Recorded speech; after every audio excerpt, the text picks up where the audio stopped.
Climate change was the dominant theme at this year's UN General Assembly as countries recognized the seriousness of the global situation all across the planet. The hallmarks of rising temperatures are being keenly felt with intense wildfires, storms and floods taking place on scales rarely seen. Against this backdrop, Boris Johnson told the UN it was time to grow up on the climate issue. The Prime Minister fought to bring November's UN Climate Summit to Britain, and it's clear he sees himself and the UK as global leaders in tackling this planetary threat. His bizarre if powerful speech at the UN harnessed the Greek tragedian Sophocles and TV's Kermit the Frog to accuse some other leaders of behaving like adolescents waiting for someone else to tidy up their mess. Did it encourage or annoy them? That's not yet clear, but how's Mr. Johnson faring with his own policies? Well, even the most grudging environmentalist would give him high marks for target setting. The UK pledges to cut 78% of its emissions by 2035. That's from a 1990 baseline. That doesn't include emissions created abroad in the process of manufacturing the goods bought in the UK. But leave that to one side for the moment, because Britain is not on course for that 78% target anyway. A report showed its current plans are projected to deliver less than a quarter of the cuts needed to meet the goal. The government didn't deny that. It warned little progress has been made recently in areas such as agriculture, power, and waste. The government has promised to put effective policies in place before the November conference, known as 26 Colombian pesos, is held in Glasgow.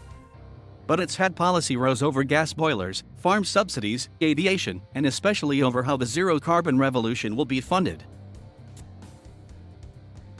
What's more, several of Mr. Johnson's current policies will send emissions up, not down. He's not opposing a coal mine in Cumbria or oil drilling off Shetland, he's cutting taxes on flying, and he's building new roads in the HS2 railway despite the massive amount of CO2 created to make the infrastructure. Environmentalists warn these will prove embarrassing during the Glasgow summit. Both the US and China used the UN platform to take important steps forward. President Biden underlined his commitment to a multilateral approach to climate change by announcing a significant increase in the US financial contribution to climate aid. The US will in future pay $11.4 billion per annum in climate finance, doubling the amount they previously committed to at a leaders' summit in April. It's welcome but not sufficient, said Jennifer Tolman, who's with E3G, a climate change think tank.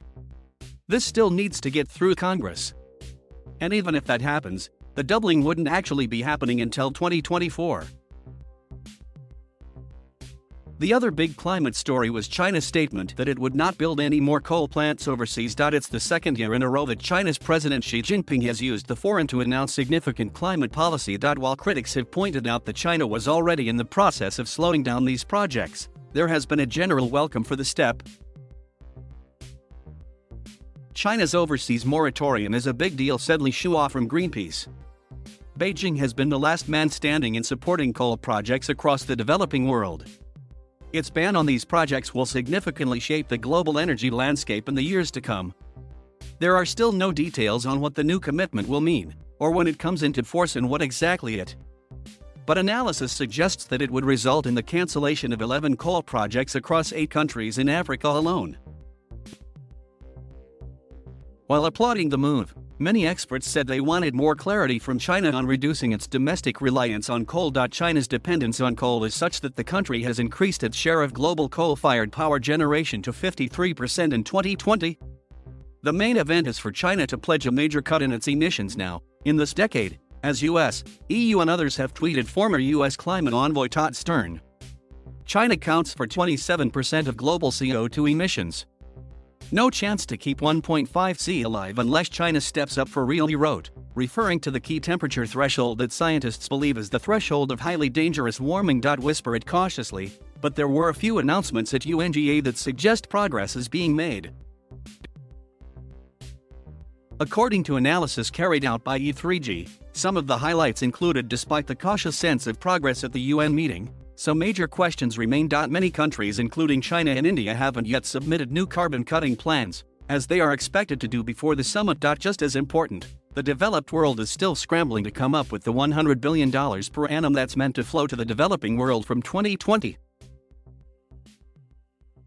With just 5 weeks left until Glasgow, Diplomats are working hard to try and secure a figure that has become a symbol of trust between rich and poor nations. To get to the key number may require some creative accounting. It's something I've heard come up more and more frequently. It's not going to be $100 billion in 2021, but maybe that needs to be $120 billion by 2022. Coal is one of the other major questions. It will be part of the discussions next week in Milan at what is termed the pre-COP meeting. But critically, it will also be on the agenda when the heads of the G20 group of countries gather in Rome, just days before Glasgow. The G20 nations represents 80% of global emissions. If they can agree a strong statement that signals that coal has no future, this will be a major boost for 26 Colombian pesos. The next 5 weeks are key, said Lawrence Tobiena, from the European Climate Foundation and a key architect of the Paris Agreement. In particular, we need G20 countries to deliver when they meet in Rome, and for those countries yet to submit stronger plans to do so now.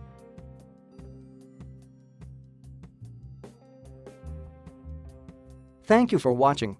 Please subscribe.